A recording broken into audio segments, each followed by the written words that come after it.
سید Munir Hussain Bukhari sahib, ex chairman senate, Pakistan Peoples Party کے general secretary, Haji Nawaz رضا صاحب، صحافت میں اللہ تعالیٰ نے انہیں بہت عزت اور مقام دیا ہے، سردار نسیم صاحب، رات قدوسی صاحب، اور جتنے بھی میرے بھائی پالیٹیشین یہاں بیٹھے ہوئے ہیں، جتنے ہمارے صحافی حضرات بیٹھے ہوئے ہیں، کیمرہ مین، جہاں تک میری آواز پہنچی، السلام علیکم ورحمۃ اللہ۔ حاجی نواز رضا صاحب کا صحافت کے اندر اللہ تعالیٰ کا ان پر ایک کرم رہا کہ کوئی بھی دور ہو، چاہے وہ مارشل لاء کا ہو، جمہوریت کا ہو،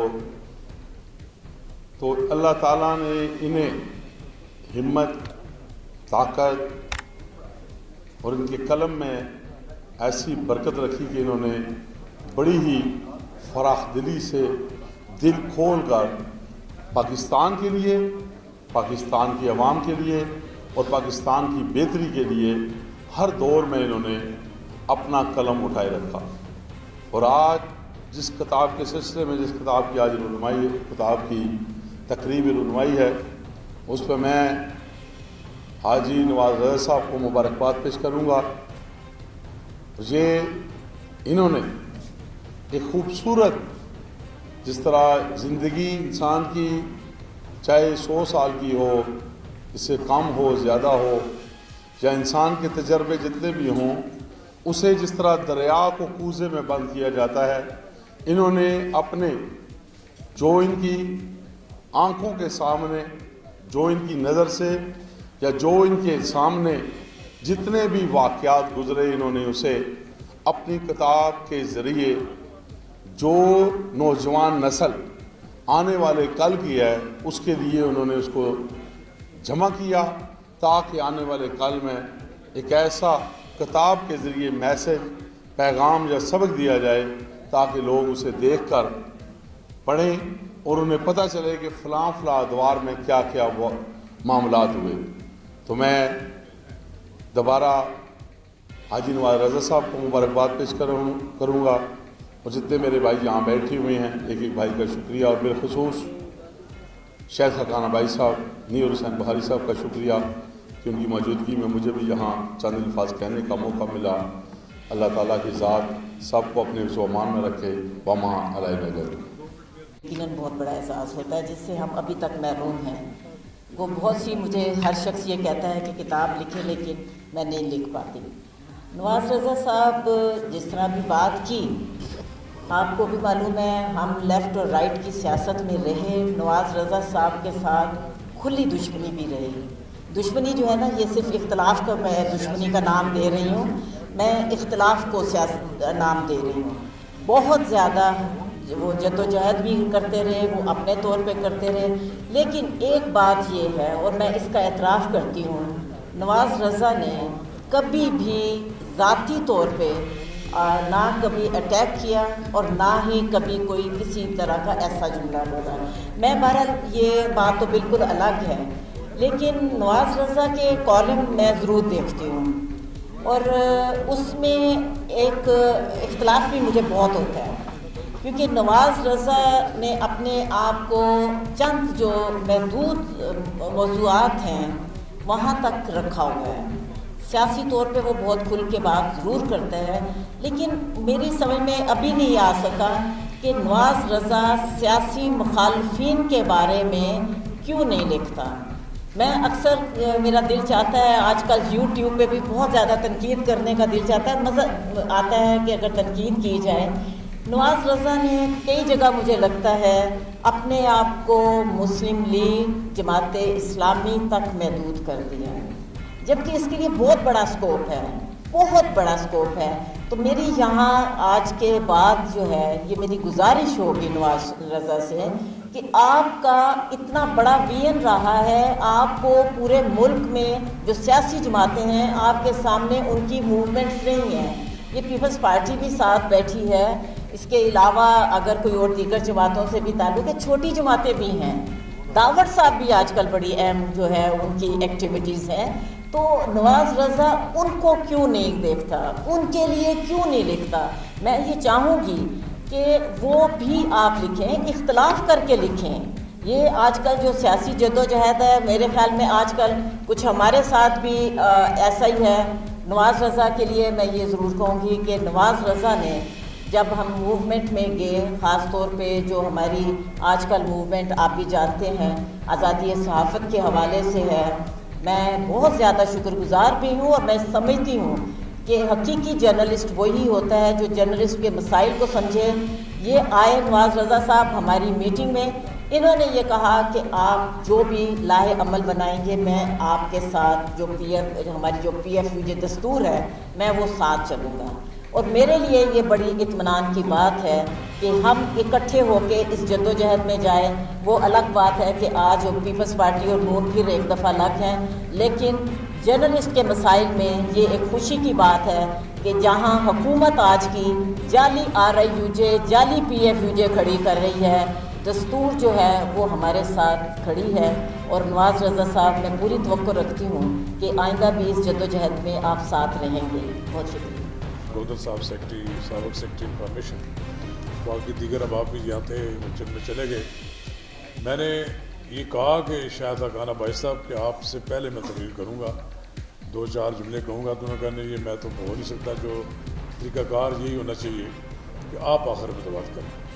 بہرحال میرے لیے آج یہ خوشی کا مقام ہے. سچی بات یہ ہے کہ میں نوائے وقت سے 41 سال کی سروس کے بعد میں نے وہاں استعفیٰ دے دیا, اور جن حالات میں نے استعفیٰ دیا اس کی بنیادی وجہ یہی تھی کہ پچھلے 1.5-2 سال جب میں چھوڑا تو جو مجید نظامی صاحب کی موجودگی میں جو ان کے زمانے میں لکھنے کی آزادی تھی, کبھی انہوں نے ان کی قلم سے میرے کوئی کسی کالم کو روکا نہیں گیا. لیکن پچھلے کچھ عرصے سے جس طرح پورے ملک میں حالات ایسے ہیں کہ جہاں کہیں کوئی اپوزیشن کی بات آ جائے, جہاں کوئی اس حکومت کے خلاف بات آ جائے, وہ نہیں چھپتی تھی. پھر کالموں کی تعداد بھی کم ہوتی گئی, پھر ان کو بھی کوئی ان کے لیے میں شاید کوئی بوجھ بھی بن گیا کہ کچھ اداروں کی طرف سے ان کو شاید دباؤ بھی تھا. تو پھر میں نے ان سے چوائس کیا, میں نے کہا اگر آپ مجھے فارغ کرنا چاہتے ہو تو بہتر یہ ہے کہ میں استعفیٰ دے دوں. تو میں نے پھر استعفیٰ دے دیا. لیکن میری لیے خوشی کی یہ بات ہے کہ یہاں یہ وسیم تارڑ ایک نوجوان ہے, یہ میرا شاگرد ہے.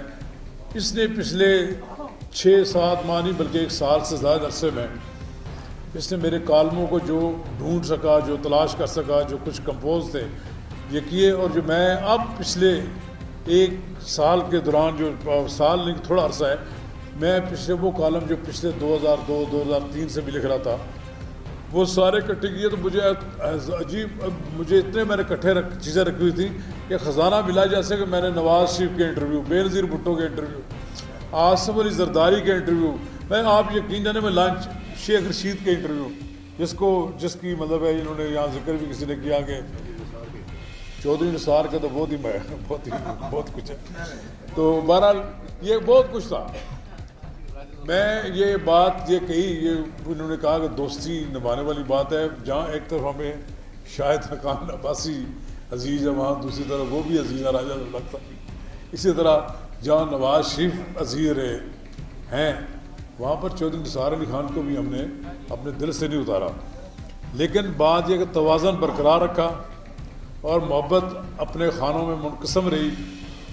بلکہ یہ بات درست ہے کہ یہ محبت کی وجہ سے شاہد خاقان عباسی گواہ ہے کہ میرے کالموں کی وجہ سے نواز شریف ناراض ہوئے. اور وہ میٹنگ تھی جس سے اٹھ کر میں جب ان کے پاس گیا تو انہوں نے بتایا کہ آپ کو یہ فلاں جو کالم تھے یہی وجہ تنازع ہے.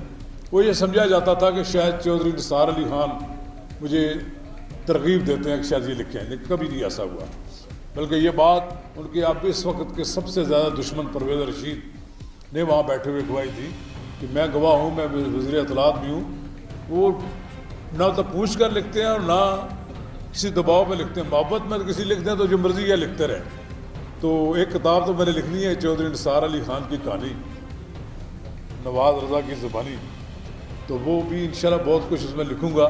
لیکن بات یہ ہے کہ کتاب شائع ہو جائے تو آدمی کے لیے بڑا بوجھ ہوتا ہے کہ جب آدمی ایک کتاب شائع ہوگی, اور واقعی بات ہے دوسری کتاب پریس میں جانے والی ہے اور تیسری کتاب کا بھی مسودہ تیار ہے. وہ سارے کالم میں نے کہا اکٹھے کر دیں. ویسے تو کالم پھر بعد میں کوئی نہیں پڑھتا, لیکن کتاب کی شکل میں ہوں تو لوگ پڑھتے رہتے ہیں. اور میں نے دیانتداری کے ساتھ, یہ بات سچی بات میں آپ کو بتاؤں کہ میں نے جب زمانہ طالب علم میں سیاست کا آغاز کیا تو محض الافکار بھٹو کا میں بھی شہدائی تھا. نیر بخاری صاحب تو کچھ زیادہ ہو گئے کہ ان کی جماعت میں چلے گئے. میں 1968 کی موومنٹ میں نے حصہ لیا, اور اس وقت میں ان لوگوں میں شامل تھا جنہوں نے ایوب خان کے خلاف تحریک میں بھرپور حصہ لیا, جیل کاٹی. لیکن بہرحال چونکہ دائیں بازو کا آدمی تھا, میں وہاں انفٹ تھا, تو میں دوسری طرف چلا گیا. تو محبت تو مجھے یقین, میں کبھی اس بات کا کبھی میں انکار بھی نہیں کرتا, نواز شریف سے جو محبت ہے وہ تو اپنی جگہ ہے, لیکن میں ان کے بارے میں بھی کالم لکھتا رہا ہوں. ایسے جو ان کو ناراض ہوئے میرے ساتھ, میں ان کے ساتھ سفر کرنے کے لیے سکھر میں گیا جب انہوں نے اس کا آغاز کیا, سنگ بنیاد رکھا اس کا موٹر وے کا, تو راستے میں 1 گھنٹہ کا چونکہ سفر تھا, تو صالح ظفر صاحب ساتھ بیٹھے ہوئے تھے. تو ان کو کہا دیکھیں صالح ظفر, یہ نواز راز صاحب بھی ہونا, یہ بھی میرے خلاف کبھی کبھی لکھتے ہیں. حالانکہ وہ کوئی سیاستدان پسند نہیں کرتا کہ اس کے خلاف لکھا جائے, لیکن کیا لکھا تھا, میں ان کو لکھتا تھا یہ پارلیمنٹ میں نہیں آتے, یہ وفاقی کابینہ کے اجلاس کم منعقد کرتے ہیں, اپنے لوگوں سے نہیں ملتے. وہ اس طرح کی باتیں جو دوستانہ انداز میں کہتے ہیں, لیکن وہ بھی چاہتے تھے کہ یہ بات ہمیں نہ کہی جائے. اور پھر ایک بار ایسا بھی ہوا کہ کوئی چیز لکھی گئی اور کسی نے جا کر وہاں غلط انداز میں انٹرپریٹ کی کہ یہ فلاں بات یہ کہنا چاہتے تھے, یہ آپ انہوں نے تنقید کر دی. جی وہ دیکھیں جی آپ کے دوست ہیں, ان کو تو چاہیے آپ کو پروجیکٹ کریں. میں نے بڑا زندگی میں بہت زیادہ اپنا, میں اس پہ شرمندہ بھی ہوں اب شاید, کہ میں نے اپنی جوانی کا بہت زیادہ وقت ایک ایسے شخص پہ دیا جو اس کا اہل نہیں تھا, اور وہ جو اس منصب تک پہنچا آج, وہ شاید وہ کسی کو اپنے لائق کسی کو سمجھتا نہیں ہوگا, شاید وہ آپ کوئی کسی کا کیا ضرورت ہے, لیکن جن کو اگر زیادہ وقت دینا چاہیے تھا ان کو بہت بعد میں آنیسٹلی یہ ہوا کہ کبھی کسی کے کہنے پر اور کبھی کسی کے دباؤ میں آ کر نہیں لکھا. اور میری خواہش رہی کہ میں جو لکھنا چاہتا ہوں زیادہ سے زیادہ وہ چیز چھپ جائے. بڑا مشکل ہوتا ہے کہ میں بڑے دباؤ میں نوائے وقت میں ایک دباؤ آپ کو دیکھیں, ایک دباؤ ہوتا تھا مجید نظامی صاحب کا. مجید نظامی صاحب کی ٹیبل پر جب کسی کا کالم جاتا ہے فائل میں لگ کر, تو وہ اس وقت وہ سمجھے کالم بھی گھبرایا ہوتا ہے کہ پتہ نہیں میرے ساتھ کیا سلوک کریں گے. لیکن ہوتا یہ تھا اللہ کے فضل و کرم سے کہ وہ اس کو منظور بھی کرتے تھے, اور کبھی کبھار اپنا جملہ بھی ایک آدھ اس میں اضافہ کرتے جیسا ان کی عادت تھی. پھر اس کے بعد ایک ایسا دور آیا کہ پھر تو کالم نہیں رہے, بلکہ انہوں نے کہا جی کہ اس میں سے 1600 ورڈز ہیں, 1600 میں سے 400-500 ورڈز کاٹ دو. وہ جو اس کا اصل مدعا ہوتا تھا وہ نہیں رہتا تھا. میں نے قومی افق میں طویل کالم لکھے, ویسے کالم لکھے, اور اس کے علاوہ انٹرویو چھپے. اللہ تعالیٰ مجھے توفیق دے کہ یہ میں ساری چیزیں سمیٹ کر شائع کر سکوں, کیونکہ اب میں اپنا زیادہ وقت کسی بات پر صرف کرتا ہوں کہ ایک جنگ کے لیے ہفتے میں کالم لکھتا ہوں. یوٹیوب پہ جب موقع ملتا ہے کچھ نہ کچھ ہم بھی بھاشن دیتے رہتے ہیں, لوگوں کے ساتھ اپنی بات چیت کرتے رہتے ہیں. لیکن ایک بات بڑی ضروری ہے کہ میں اخبار نویس برادری سے یہ بات کروں گا کہ آپ جتنی مرضی خبریں دیں, ہم نے سینکڑوں نہیں ہزاروں خبریں دیں, لیڈ سٹوریز چھپی, بائی لائن جس کو کہتے ہیں بائی لائن چھپی, لیکن جو مزہ کالم لکھنے میں ہے, جو آپ اپنا مدعا پیش کرتے ہیں اس کو سیاستدان بھی پڑھتے ہیں, اور پڑھنا چاہیے, اور دوسرے لوگ بھی پڑھتے ہیں. وہ آپ کی اس سے رائے سے اپنا ایک رائے بناتے ہیں. اور لیکن آدمی کو یہ نہیں کرنا چاہیے کہ بددیانت نہیں ہونا چاہیے. خبر فائل کرتے ہوئے آنیسٹی ہونی چاہیے, جو اس نے کہا اس کو توڑ موڑ کر کبھی نہ پیش کرے. اور لیکن جو کالم لکھے اس میں غیر جانبداریت کی کوئی بات نہیں ہونی چاہیے, بلکہ اس کو جانبدار ہونا چاہیے, اس کی اپنی بات کا اظہار کرنا چاہیے کہ یہ بات درست تھی یا نہیں تھی. بہرحال ابھی تھوڑی دیر بعد چونکہ یہاں میچ کا بھی انتظام ہونا ہے, میں کچھ لوگوں نے میچ بھی دیکھنا ہوگا. میں ان تمام احباب کا شکریہ ادا کرتا ہوں جنہوں نے آج اس تقریب میں شرکت کی. انشاءاللہ تعالیٰ آپ کے ساتھ رابطہ رہے گا اور یہ سلسلہ جاری رہے گا. شکریہ.